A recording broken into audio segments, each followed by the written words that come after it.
Jadi vertigo itu intinya muter-muter lah, bahasa awamnya itu muter-muter. Disebabkan karena adanya gangguan keseimbangan di vestibulum, ya bisa juga karena faktor nutrisi ke otak juga bermasalah. Saya berharap ibu cek terlebih dahulu apakah ada faktor-faktor pemberat. Misal, apakah hipertensi ataukah hipotensi. Tolong dicek tensinya dulu, Bu. Kemudian cek kolesterol, apakah tinggi atau tidak. Terus kemudian dicek agregasi trombosit, apakah ibu mengalami pengentalan darah atau tidak. Gitu ya. Jadi dilihat aspek-aspek seperti itu. Atau kemudian bisa dilihat telinga ibu ada permasalahan atau tidak. Gitu ya. Nah, artinya apapun penyebabnya sebelum ibu cari, lakukan aspek-aspek ini. Supaya apa? Supaya aliran darah ke otak menjadi bagus. Saya minta ketika ibu vertigo, ya sambil kita nunggu nih hasil pemeriksaan, apa yang menyebabkan dia vertigo sambil dicari, lakukan ibu tidurkan miring ke kanan.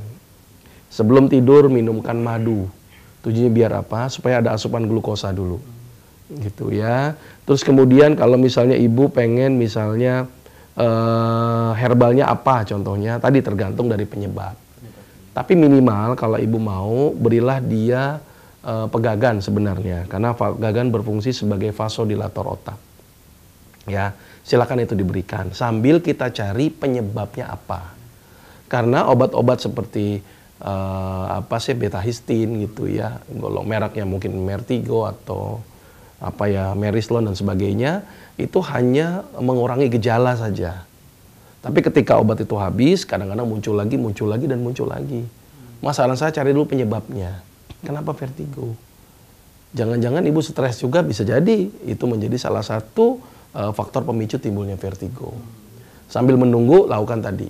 Ya tidur miring ke kanan atau mungkin banyak sujud, minumkan air madu. Kalau mau tambah dengan pegagan, kalau mau tambahkan dengan kurma. Kurma itu juga cukup membantu.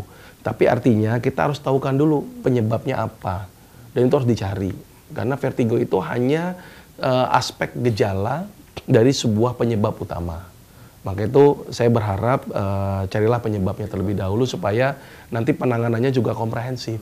Kalau ibu hanya menggantungkan dengan obat-obat vertigo, kemudian dikasih paracetamol atau dikasih yang lain-lainnya saja, itu hanya mengurangi gejala sesaat saja. Tapi tidak mengobati akar permasalahan penyebab utama dari vertigo itu sendiri, gitu ya.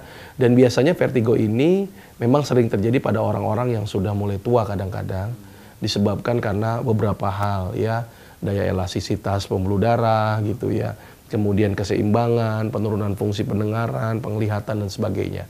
Jadi kadang-kadang itu bisa menyebabkan gangguan vertigo. Kira-kira seperti itu, Bu. Ini mungkin bisa menjadi tambahan buat ibu.